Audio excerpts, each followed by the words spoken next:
அவரு கையெழுத்து போட்டு பார்சலை வாங்கிக்க சொன்னாரு. நான் கை நாட்டு வைக்கிறதுக்கு இங்கு பேனாவை எடுக்க உள்ள வந்தேன். பேனாவை எடுத்துட்டு வந்து கை நாட்டு வச்சுதான் பார்சலை வாங்கினேன். ஒருவேளை அதுக்கு இடையில தப்பா நடந்திருக்குமான்னு எனக்கு தெரியாது. கை நாட்டு வச்சியா?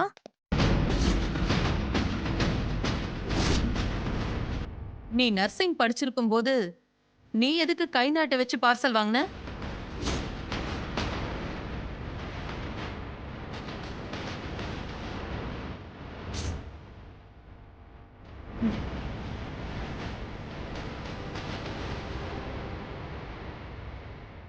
அதானே நடிச்சு பொண்ணுங்கிற, எதுக்கு கையெழுத்து போடாம கை நாட்டு வைக்கணும்? சொல்லுவா நீ, நான் ஒன்னதான் கேக்குறேன். நீ எதுக்கு கை நாட்டு வச்ச?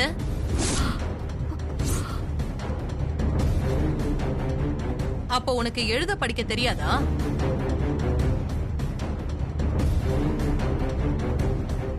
கையெழுத்து போட தெரியாதா? நீ படிச்சிருக்கேன்னு சொன்னதெல்லாம் பொய்யா?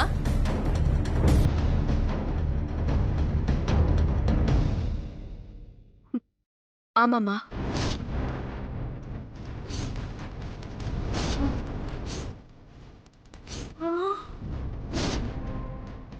பாத்தியா வேதா, அவளே உண்மையை ஒத்துக்கிட்டா. இவ அத்தை சொல்லிட்டு போனதுதான் நிஜம். இவதான் உண்மையான வித்யா. இவளுக்கு எழுத படிக்கவே தெரியாது.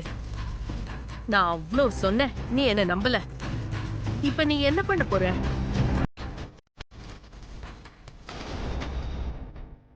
நீங்க தானம்மா என்னை வித்யாவா நடிக்க சொல்லிருக்கீங்க. அப்ப நான் கை நாட்டு வச்சது சரிதானே?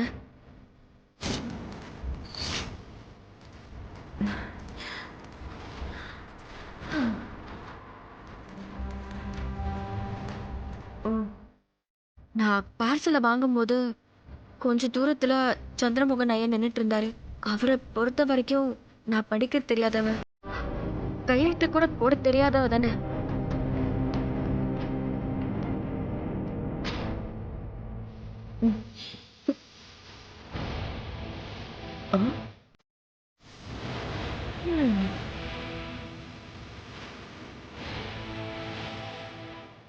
நான் கையெழுத்து போட்டு பார்சல் வாங்கினா நான் யாருங்கிறத அவருக்கு சந்தேகம் வந்துடலாமா? அத கை நாட்டி வச்சு வாங்கினேன்.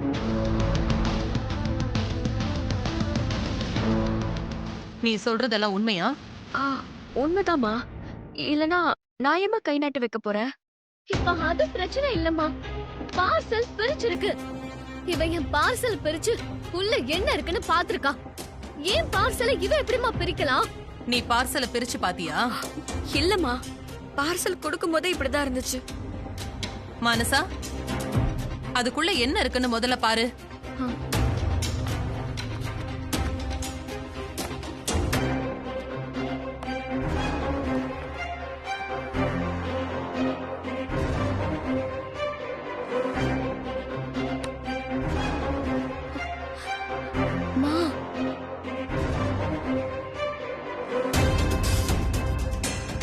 என்ன உடைஞ்சு போன போன் உள்ள இருக்கு?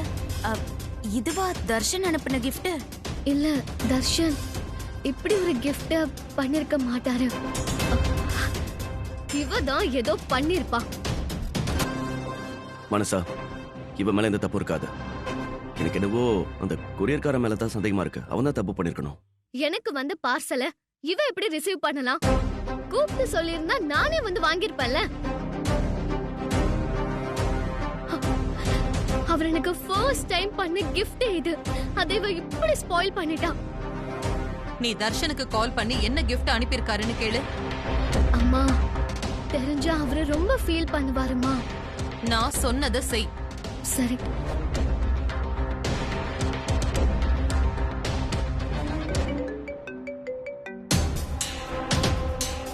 என்ன மனசா, கிஃப்ட் பிரிச்சு பாத்துட்டியா? நீங்க எனக்கு என்ன கிஃப்ட் அனுப்புனீங்க? நீ இன்னும் பார்க்கவே இல்லையா? என்னன்னு சொல்லுங்க ப்ளீஸ். New model iPhone. சரி, நான் உங்ககிட்ட அப்புறம் பேசுறேன். Okay, bye. அம்மா, எனக்கு அவரு புதுசா ஒரு ஐபோன் வாங்கி அனுப்பியிருக்காருமா. இதுதான் அந்த ஐபோனா?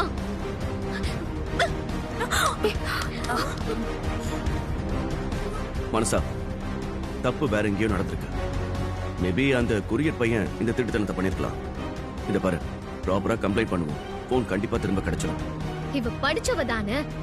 பார்சல் பிரிச்சிருக்கு, அத கூட பார்க்காம இவ வாங்குவாளா? என்ன வாணி இதெல்லாம்?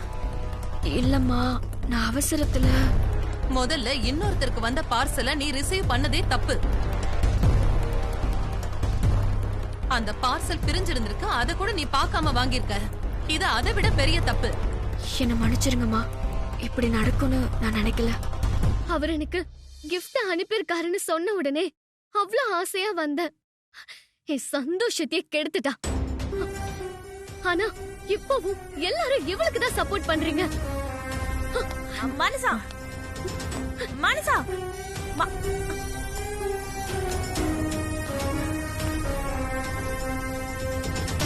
மானசா விஷயத்துல நீ தலையிட கூடாதுன்னு நான் உன்கிட்ட ஏற்கனவே சொல்லிட்டேன்.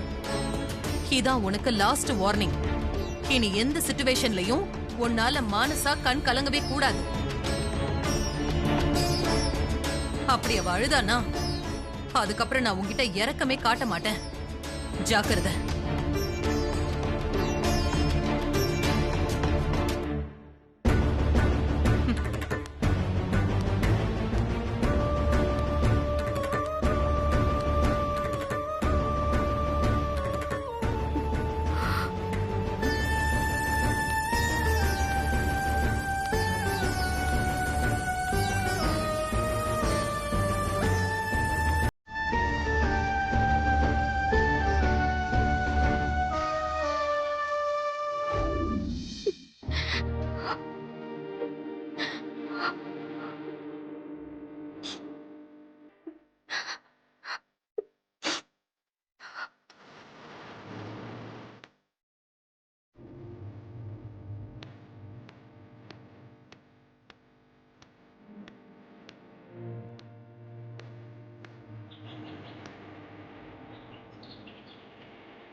வித்யா,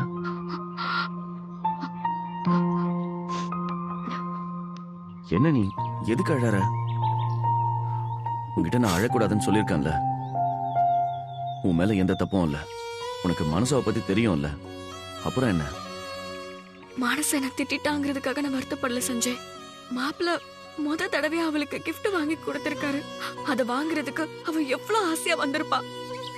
அத நான் கெடுத்துட்டேனே சஞ்சய். இப்ப அவ மனசு எவ்வளவு கஷ்டப்படும்.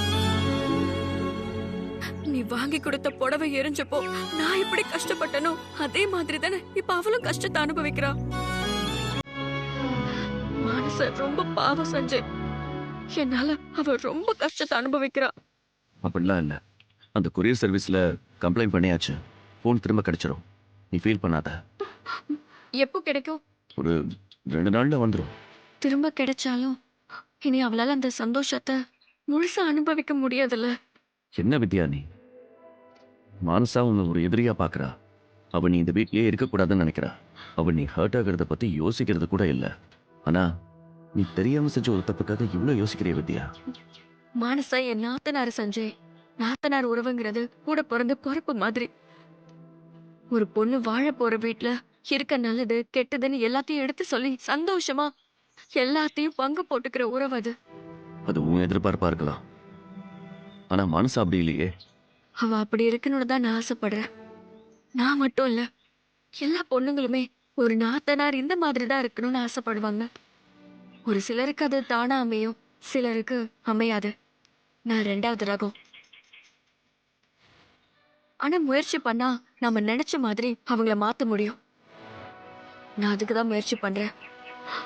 ஆனா அது எல்லாமே எனக்கு எதிராவே போய் முடியுது. நம்ம அன்பு காட்டுறவங்க பதிலுக்கு நம்ம மேல வெறுப்ப மட்டுமே காட்டினா மனசு ரொம்ப வலிக்குது சஞ்சய். மானச விஷயத்துல நான் அந்த வலியை தான் அனுபவிக்கிறேன். கடைசி வரைக்கும் அவ என்ன புரிஞ்சுக்கவே மாட்டாளா? ஒரு அண்ணியா நான் அவளுக்கு எதுவுமே செய்ய முடியாதா? மானசா நல்ல பொண்ணு வித்யா. அவ கொஞ்சம் பொசிசிவ், பட்டு பட்டுன்னு கோபம் வரும். ஆனா அவளுக்கு பிடிச்சி போச்சுன்னு வைக்க, அவங்களுக்காக என்ன வேணாலும் பண்ணுவான். நானே உன்னை புரிஞ்சுக்கிட்டு ஏத்துக்கும் போது அவ ஏத்துக்க மாட்டாளா? சீக்கிரமே அவ உன்னை புரிஞ்சுப்பா. நீ கொஞ்ச நாள் வெயிட் பண்ண. என்ன, என் பேச்சுல நம்பிக்கை இல்லையா? ஆ, நம்பிக்கை இருக்கு சஞ்சய். அப்புறம் ஏன் உண்மை இருக்க? இவ படிக்காதவ, கையெழுத்து கூட போட தெரியல. இவளை ஏமாத்தனா கேட்க நாதி இல்லைன்னு தெரிஞ்சுதானே அந்த கொரியர்காரன் என்ன ஏமாத்திருக்கான். ம், ஆமா. ஆனா அது அந்த கொரியர்காரனோட மைண்ட் செட் மட்டும் இல்லை. நிறைய பேரோட மனநிலை அப்படிதான் இருக்கு. ஏழைங்களையும் படிக்காதவங்களையும் ஏமாத்தினா யாரும் எதிர்த்து கேள்வி கேட்க மாட்டாங்க. அப்படியே கேள்வி கேட்டாலும் அவங்க ஈஸியாக சமாளிச்சிடலாங்கிற நம்பிக்கை. அந்த மனநிலை தான் சொசைட்டியில் நடக்கிற நிறைய தப்புக்கு காரணம். இவங்கள மாறவே மாட்டாங்களா? மாத்தணும். நாம தான் மாத்தணும். அதுக்கு ஒரே ஒரு வழி மட்டும்தான். எவ்வளவு வறுமை இருந்தாலும் எல்லாரும் படிக்கணும். படிச்சா மட்டும்தான் ஏமாத்துறவங்களை எதிர்த்து நின்று கேள்வி கேட்க முடியும். நம்ம உரிமையை கேட்டு வாங்க முடியும். குழந்தைங்களை வேணா படிக்க வைக்கலாம். என்ன மாதிரியான ஆளுங்களோட நிலைமை? படிக்க வேண்டிய வயசுல படிக்க முடியாம போனதுனால தானே இப்ப வரைக்கும் நான் கஷ்டப்பட்டுட்டு இருக்கேன். இப்பவும் எனக்கு படிக்கிற ஆர்வம் இருக்கு சஞ்சய். ஆனா என்னால போய் படிக்க முடியுமா? எனக்கு சொல்லிக் கொடுக்கறதுக்கு உனக்கு நேரம் இல்ல. நான் இப்படியே இருந்தனா நாம நினைச்சது எதையுமே சாதிக்க முடியாம போயிடும் சஞ்சய். அப்படிலாம் யோசிக்காத. நம்ம நினைச்சது எல்லாமே நடக்கும். நாளைக்கு காலையில ரெடியாரு. நம்ம ஒரு முக்கியமான இடத்துக்கு போறோம். நாளைக்கு நீ காலேஜ்ல பொறுப்பெடுத்துக்கணும்ல சஞ்சய். ஒன்னும் பிரச்சனை இல்ல. உன்னை ஒரு இடத்துக்கு கூட்டிட்டு போயிட்டு அதுக்கப்புறம் நான் காலேஜ்ல ஜாயின் பண்றேன். எங்க? ஒரு நாள் பொறுக்க மாட்டியா?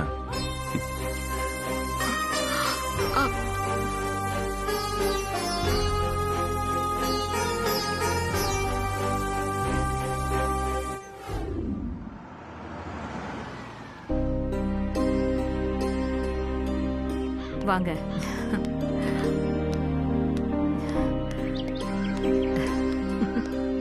வேதா, வாங்க. போமா. வா சகுந்தலா, வாங்க. வாங்க வாங்க வாங்க வாங்க. வாங்க. வணக்கம். எப்படி இருக்கீங்க? நல்லா இருக்கும். வணக்கம். உட்காருங்க. உட்காருங்க. எடுத்துக்கோங்க. தேங்க்ஸ்மா.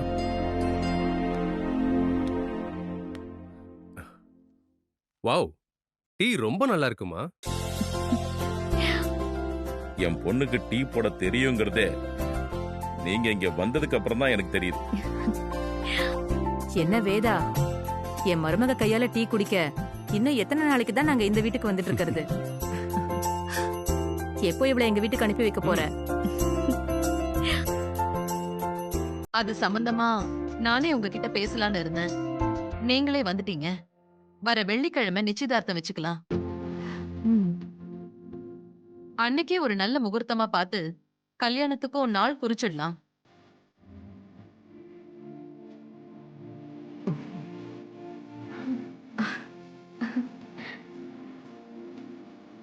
ரொம்ப சந்தோஷம் வேதா. இந்த வார்த்தைக்காக தான் நாங்க இத்தனை நாளா காத்துட்டு இருந்தோம். தங்கச்சி, மானசா இந்த வீட்டோட மகாலட்சுமி. அவ பிறந்ததுக்கு அப்புறம் தான் நாங்க நிறைய பேரையும் புகழையும் சம்பாதிச்சோம். அவ இருக்கிற இடம் எப்பவும் செல்வ செழிப்போட இருக்கும்.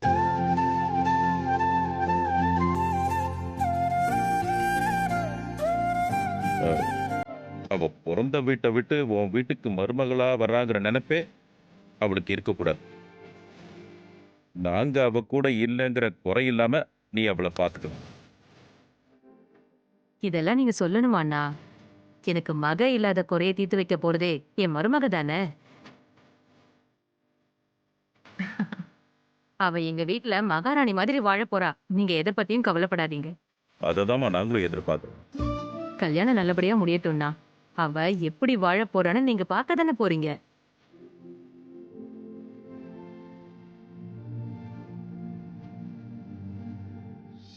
போலாமா?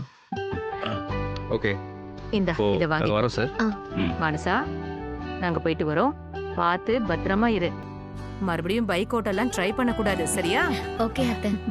வேதா, நாங்க வரோம். போயிட்டு வா. அண்ணா வரோம்னா. வரோம். போயிட்டு வரோம் சஞ்சய். சரிங்க ஆண்டி. வரோம் சஞ்சய்.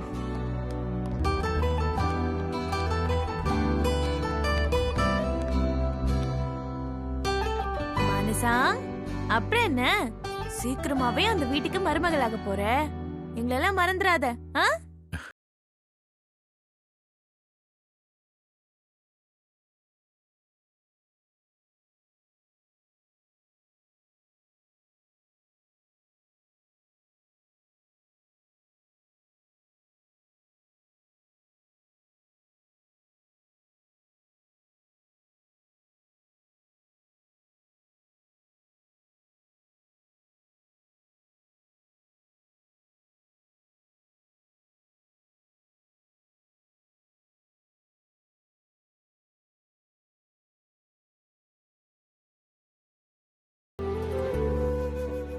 நான் இங்க இருந்துடுறேன்ப்பா. எனக்கு கல்யாணம் வேண்டாம்ப்பா. உங்கள பிரிஞ்சு என்னால இருக்க முடியாதுப்பா. ஏய் என்னம்மா?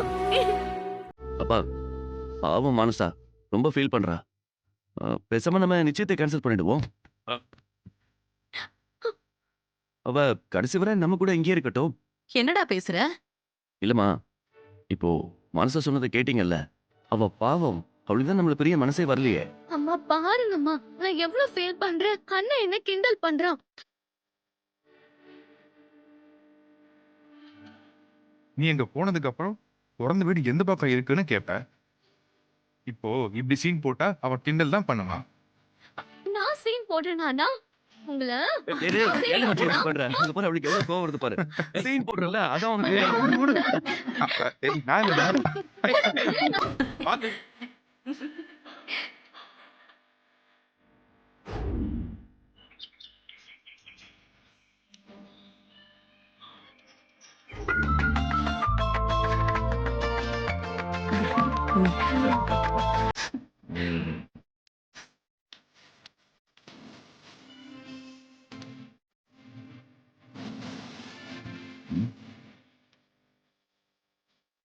வித்யா, இங்க வாமா.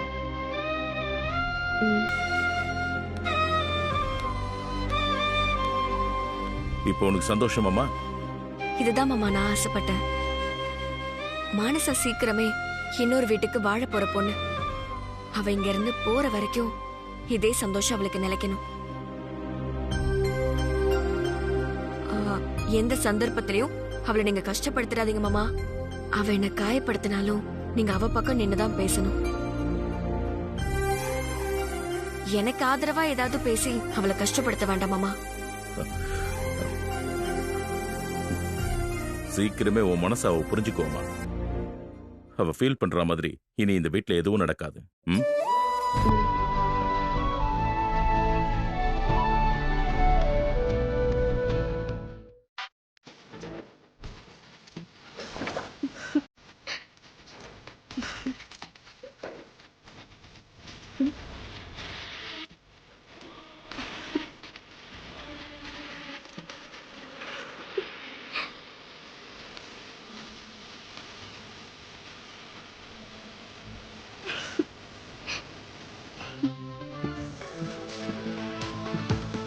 யாருன்னு எனக்கு தெரியும்.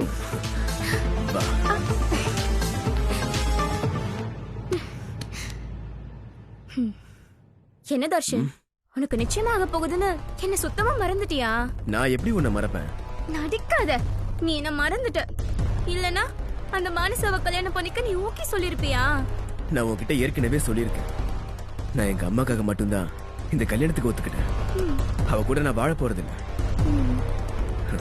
அவ கழுத்துல தாலி கட்டி இந்த வீட்டுக்கு கூட்டிட்டு வரதோட என் கடமை முடிஞ்சிடும். அதுக்கப்புறம் என் அம்மா அவளை கொஞ்சம் கொஞ்சமா சித்திரவதை பண்ணி வாழா வெட்டியா அவ பிறந்த வீட்டுக்கே துரத்தி விட்டுருவாங்க. நாம ஜாலியா நம்ம லைஃப் என்ஜாய் பண்ணுவோம். நிஜமாவா? வேதா எங்க அம்மாவோட எதிரி. அவங்கள பழிவாங்க எங்க அம்மா போட்டிருக்க பிளான் தான் இதெல்லாம். அம்மாவோட லட்சியத்தை நிறைவேற்றுறது ஒரு புள்ளியோட கடமை தானே. அதனாலதான் கல்யாணத்துக்கு நான் ஓகே சொன்னேன். சரி, அந்த மனச கால் பண்ணு. எதுக்கு? சும்மா கால் பண்ணி பேசு. அவ அவ எந்த அளவுக்கு உன்னை நம்புறான்னு பாக்குறேன்.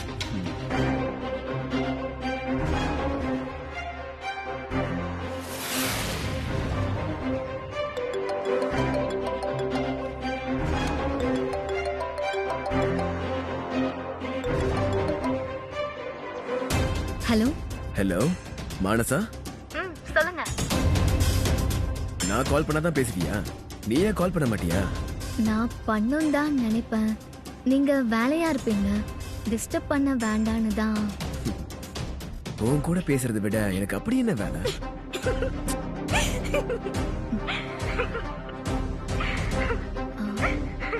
யாரு சிரிக்கிறது? அது டிவில காமெடி சீன் ஓடிக்கிட்டு இருக்கு.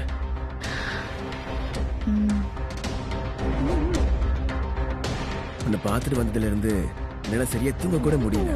எப்போ ஓ நினைப்பாவே இருக்கு.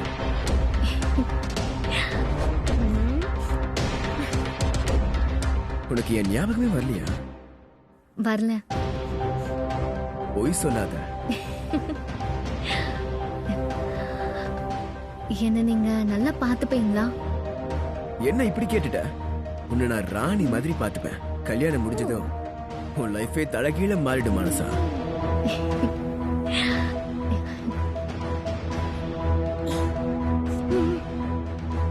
சரி, நான் நைட் கால் பண்ணவா? ஓகே, பாய். பாய்.